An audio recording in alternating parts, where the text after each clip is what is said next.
Happy Friday afternoon. It is 2:30 p.m. I am meteorologist Brittany Van Voorhees here with the one, the only Chris Mulcahy. Good to be here. Good to be here. Brad's at home. He's going to be in because I saw some people dropping Brad's name. And I also love how everyone in the comments was competing who is first, second, third, fourth. Great to have everyone here, seriously. And get ready for some snow later on, Brittany.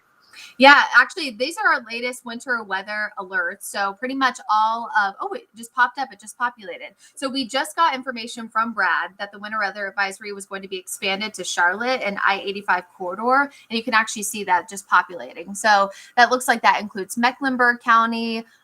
We have York County, Gaston County, all the way up toward Rowan County. Pretty much expanding a little bit further west and further toward the northwest, Chris, from what we had earlier. Of course, if you look closer to the coastal spots in the Carolinas, so ice storm warnings up for them and even winter storm warnings for a few spots. This is the updated snowfall and sleet potential for us here in Charlotte. What, Chris, you were here earlier this morning. So what do you feel like has been the biggest thing that you've noticed maybe trending over the past few hours? So what happened was over the last 24 to 48 hours, we had this system that completely shifted really more out to sea. And then at one point, it was looking like we were going to see a trace of snow. This is barely an event, but now it's been trending backwards a little bit further off towards the west. All this is riding on pretty much train tracks, which is a stationary front. And that just shifted enough that is backing more snow into our area. And also that's giving us more moisture. The closer this low pressure system is to us, the better that our snow rates are going to be. So I think what's really going to happen is first, we're going to see some snow flurries by the end of the afternoon. We're already seeing signs on the radar now that above our heads, it's trying to snow. So it's fighting through that drier air. So the biggest change that we saw is almost double the snow through Charlotte. And now that sounds more aggressive than it is because we were seeing up to an inch. Now it's about that 1 to 2 inch range. But Brittany, oftentimes with these on the stronger part of a low pressure system, you could have some snow bands that are accumulating up to an inch per hour. So that means reduced visibilities. So I think our snow threat is definitely higher. And then certainly with temperatures in the mid to the upper 20s, as soon as it hits the ground, it's going to freeze. Yeah, I think that's like the biggest takeaway, right? Is the fact that it's not as much of an ice threat as what we had on Sunday, but that even if you're not going to see a ton of significant accumulation, it's going to be those bursts between about 5 p.m., let's say, and 11 p.m. that you're really going to notice, hazardous driving conditions if you're out on the roads. Of course, the evening commute. It's Friday after all. Here's Futurecast. You can kind of see closer to 5 o'clock. That's kind of the trend I feel like we've been watching, right? Where it really starts to ramp up. Of course, temperatures at that point in the Queen City, 30 degrees. You see upper 20s, lower 30s for pretty much the entire area. So like you said, a lot of this falling as snow. And of course, it's pretty much freezing as soon as it hits the ground. Now, it's not going to be necessarily a continuous snowfall event. It seems all night long, between about 5 and 11 p.m., it seems like are the best chances. And then we kind of start to see that wrap up overnight. But it's the refreeze overnight, Chris, and of course the cold temperatures. You really can't sleep on temperatures this cold for tomorrow morning. We just haven't seen it in so long. I mean, we could be in the teens and lower 20s. And of course, we know the wind chill even more so. The wind chill is going to be brutal. Some of us will be dropping down the single digits. That's more of the mountainous areas. But yeah, you're starting off feeling like the teens, regardless of what the actual temperature is. So 1 to 2 inches of snow, we don't have the right equipment compared to areas off towards the north. 1 to 2 inches in New York, in Michigan, that's nothing. For us, even though we most recently had our event, it is so cold today that it's not that type of setup that, hey, it's above freezing, it comes down, it gets slushy. As soon as snow happens, that's where things rapidly go downhill. So Brittany said, I think the magic hour is 5. Get everything you need to get done. I know they only gives you about 2.5 hours, really from 5 to 6 to 7. You can watch just a couple of snowflakes, go to almost a reduced visibility down below a mile, because you're also going to have a little bit of blowing snow as the winds pick up as that low gets close to the Carolinas. Yeah, and I think we showed this graphic a lot, right? It's maybe not as big of a impact in terms of driving, again, like what we saw on Sunday, but still you can see the trend. We just showed you, of course, the snowfall map that Brad just updated for you. It is still going to be those further east and southeastern areas over toward Richmond County, down toward Chesterfield County and Lancaster County, but still you can see that low risk, for some winter weather, impacts driving, all that stuff has shifted a little bit further west to include Charlotte. And we got to talk, of course. I advanced to the wrong graphic. Sorry, everybody. What's different about this storm? We actually just talked about this. Sorry, Chris, this is what I wanted to show. You did all that research to find out, right, how long it's been since we were this cold, just to give people some perspective, especially if they just moved here recently. I was in South Florida for 3 years, so I have not seen temperatures this cold in probably 14 years. But I mean, it's been a long time since we've been in the teens. Yeah, it's kind of crazy to think the day after Christmas, if you remember it well, the Christmas of 2020, we had actually rain and thunderstorms followed by a big changeover to everything. And I think that one big instance of this system is the cold air is already in place, so it's very easy for us to drop down. And one thing about temperature forecasting, whenever there's fresh snow, that maximizes the cool down even more. So we're forecasting a low of 19 degrees. We've only had 2 times from 2019, 2020, and 2021. 2021 didn't do it at all, that we were in the teens. So this could be number 3 and a pretty good bet. And regardless, it'll at least, I think, tie the coldest morning that we've had the season with that snow, icy conditions. If you can, you don't have to drive into work like Brittany does. That's going to be telling you a great forecast. Just try to stay off the roads. That's the big message that we're staying here, because you could be out and about, and then within an hour, it could go from it's fine to it's really tough to drive depending where you are. Yeah, and I talked to Tiffany Wright, one of the AAA spokeswomen. She's really, really awesome. Earlier this week, we were kind of talking about, I think you saw the story, Chris, about, it's important to clean your car off and everything, snow, ice, all that stuff. So do that if you do accumulate that. But she also made a really good point. We were just talking about, I'm a transplant. She's a transplant to Charlotte. Chris, you're a transplant. You're from the Northeast. So sometimes it just takes that remembrance, that we're all human. Like, you might feel really comfortable. Maybe you're from Charlotte, or maybe you're like Chris and you're like 1 to 2 inches is nothing. I'm fine. But you just want to, maybe be a little bit more, patient with the people on the roads, and, take it. You hate to be like, take it slow. We say that every single time, right? That there's anything with traffic, but, just be patient with everyone else on the roads, and just remember that we're just all trying to get, if we have to be out and about, safely to our destination. I think that's really important to remember too. And of course, it's not illegal technically in North or South Carolina to not clean off your car, but you should do that if you do get any kind of snow on it, because, it can run off your car, hit someone else's windshield. They can get distracted. Ice, being thrown can be a projectile, so it can be dangerous. So just remember that too. I think that's something important we don't talk about as much. It's distracting. Well, and we really haven't had to talk about it. I think that's the crazy thing. Really, if you've been here in Charlotte since 2018, you maybe remember a little bit of snow. Now we've had 2 in such a short time frame. Brittany, let's roll the future cast back one more time, because you just see on your screen 1 to 2 inches. That's kind of the main across Charlotte. Some areas are going to see less than an inch. Some areas see a little bit more. Trending further east is we're going to see more, because some people are asking where exactly it's going to set up. So we're going to slow it down for you, starting off between 2 and 5. At this point, what's happening above our heads is the atmosphere is making snow. It's inserting moisture from this low pressure system. It's trying to overcome some drier air because we don't have it in place yet. So you could see snow flurries as early as 4 to 5 o'clock.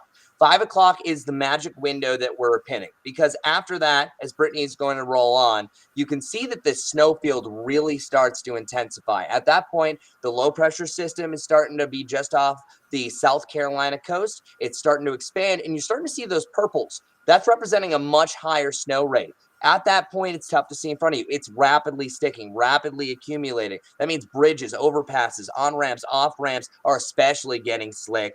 And then once you get to about 11 o'clock, you're seeing areas like Lincoln, Statesville, Shelby, Hickory, kind of in the clear. Maybe some lingering flurries in the backside of that system, but it's getting out of here in a hurry. So we're lucky that this is moving so fast, but this is an evening event. If you have evening plans, you have to realize they could get canceled, just depending on who your friends are, what the event is. But it's really that window, as we keep saying, 5 to 11 is the heaviest snow. Either side of that, you could have some flurries, but I think you're going to see a big change in what the road conditions look like hour by hour through this evening. Yeah, like we said it before. I mean, last week, it was like, we want snow, not ice, because ice is more dangerous. It's just the fact that tonight's is going to fall, like you said, short period of time, 5 to 11, and then those heavy bouts of snow. I mean, at least temporarily could reduce visibility. Just like, if you were driving in a pocket of heavy rain, right? No one loves to do it. So just, take that time and just know you'll get there. Just be a little patient. Be a little patient, bundle up, stay warm, do what you can. We're getting a lot of individual questions for places to go. Now, we can't go through every single place, every single street, but we'll bring up the snow total map for you. Just, I think you can bet on if you live around the I-77 corridor, across I-85, that at least up to an inch looks to be a pretty good bet. The further east that you go, Brittany, as you can see, that's close to the low. That's the biggest change in the snow total map than what you might have seen earlier today and yesterday.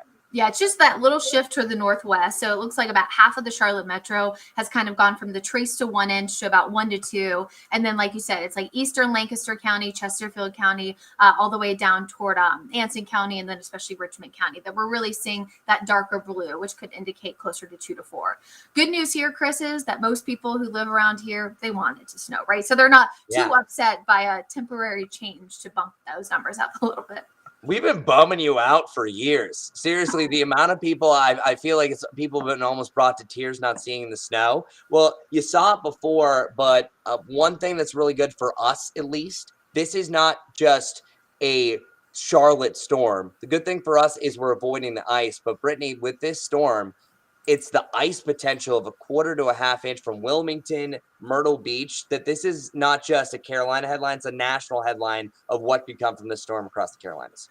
Yeah, I mean, I lived in Myrtle Beach for 2 years. That was actually my first TV market, Chris, you know that. And this is just not something that those folks deal with often, especially closer to the Grand Strand, closer to Myrtle Beach and up toward Wilmington. Oftentimes inland communities such as, Florence, South Carolina, and once you get in toward, places like Manning, Orangeburg, and places like that, it's just the closer to the coast. I mean, I lived in Horry County, like I said, for 2 years, and I never saw ice, so yeah, and don't get it. And it's something, if you haven't seen ice, good for you. If you haven't seen anything like that, just keep your fingers crossed that that's the case. Answer more questions. Marianne, you said, when's it supposed to start? I really think that we're going to say the time again, 5 o'clock. Anytime after 5 o'clock. You might not see it until 7, 8 o'clock. But I want everyone to have that in mind, just because it gives you a buffer zone that, hey, you want to try to get off the roads at that point, because I really think that you could go into the grocery store, it's fine, you come out, and then the snow could be heavy. It's going to be that, I think, quick of a changeover depending where you live. Yeah, and just like, I mean, if you didn't, have the proper footwear on today, just be careful. I'm wearing my winter boots that thankfully Santa brought me, but if you maybe wear heels, things like that, just take it easy. And I mean, if you slip and fall, hopefully you will be fine, and no one will ever know, because maybe they will never see you again. So. See, there you go. And another question asking about Richmond County, and I'm specifically answering this one because during the noon show, Richmond County, you were under a winter weather advisory. You were upgraded to a winter storm warning. The main reason for that, and I'll read the tag for that, is you're expecting a little bit more of a light glaze. So counties such as Richmond County, Chesterfield County, parts of Lancaster, I can throw Anson in there as well. You're going to notice that there is a slight chance over the next couple of hours that any precip that moves through, because where temperatures are at, they could potentially fall as a little light glaze or a little bit of freezing rain. It's not a lot, but that's the only reason why you're upgraded to a winter storm warning compared to the rest of us that are mainly looking at that 1 to 2 inches of snow. Even 2 to 4 is not out of the realm of possibility for you in Richmond County. Just to specifically answer that question that's on the screen. Yeah, and you can kind of see that. It's like a very, very small portion technically of the Charlotte area that could see that glaze, because of course it's more going to be, for us, more of a snow event, but just to kind of give you an idea. And again, I'll throw up these updated snowfall potential map just so everybody can see it, in case you want to catch that again. This was just updated about 30 minutes ago or so. Yeah, and that's the only thing, just a little bit more snow. But the road conditions, the forecast really hasn't changed all that much. And I know 1 to 2 inches could be considered a bigger shift, but regardless, if you're not comfortable driving in the snow and you have plans to go out, you might want to rethink it. Tomorrow, I'm not saying it's going to be much better as far as the ice potential with the refreeze and everything like that, but just take the right precautions, be as safe as you can, because just an inch of snow can really make a difference here. Yeah, James has a really good question. What made forecasting the storm especially difficult? Chris, definitely want your perspective too. But I feel like not doing that many winter storms, at least in my career so far, and kind of getting that experience, it's been really the fact that the front was going to pass by yesterday, and it was where it was going to stall and kind of where the low was going to set up. Because, like you mentioned, right now we're kind of seeing our snow fighting with some of that drier air. Cold, dry air mass comes in after a cold front, but that positioning of the low, it's kind of trying to churn in some of that moisture to allow for us to get the moisture that we need on top of the cold air, to be able to have snow. And it was the exact positioning of where the front was going to stall and where the low is going to set up. And it seems like it's set up a little bit closer inland, which is why we've kind of bumped up those totals a little bit more. And we have Weather Watcher here. I can tell she knows exactly what they're talking about, because said it's along a stationary front. Stationary fronts are hard to nail down. That's exactly it. Because stationary isn't always stationary. They usually turn to what's called a quasi-stationary front, meaning they're kind of moving. So as we're trying to forecast, you pretty much have these train tracks that are going like this. So, and that is a difference of 10 to 20 miles. And for us, that 10 to 20 miles could be the difference between barely a trace of snow to that 2 to 4 inch. And that's why it shifted a little bit much, because it just wavered just enough back to the coast, as Brittany said. Yeah. And of course, again, I guess is a good thing, right? We're going a little bit higher because we know folks around here like snow, but we just want you to be prepared for that, especially because the majority of this is going to happen in that small window of time between about 5 and 11. So, and it could be heavy bursts of snow at times. So you just want to be prepared for that. And we're going to be here for it. Brittany, tell us what you're going to be doing this evening. Getting your hands dirty or clean, because you're going to wash it off in the snow. Exactly. I'll be heading out in our Chevy Storm Tracker for the 4, 5, and 6. Honestly, kind of just chasing snow and chasing road conditions across the area. Bringing you guys updates and just kind of trying to talk to you about the impacts. I think, we talked about that a lot, Chris. Like, it's important to focus on not just the totals, but the impacts. And so what you guys could be seeing on the roads and things like that. So we'll be out and about doing that. And Chris, thanks for always being a great meteorologist and a great forecast today. I was watching your show and you nailed it. Good job. Thank you. I appreciate it. It's a great team, and it was fun doing this with you, my friend. So make sure to join us at 4, 5, and 6. Brittany is going to be doing a great job from the Chevy Storm Tracker, staying warm, hopefully, maybe getting out every once in a while, and we'll keep you updated through the storm. And most importantly, that looks good. She's ready to go. I'm going to be zipping this up and heading out as well, but we are here to keep you safe, and that is our final thing. It's not about how much snow you're seeing on the screen. It's about the impacts. The impacts aren't going to be great. So do what you can. Stay safe this evening. Bye, guys.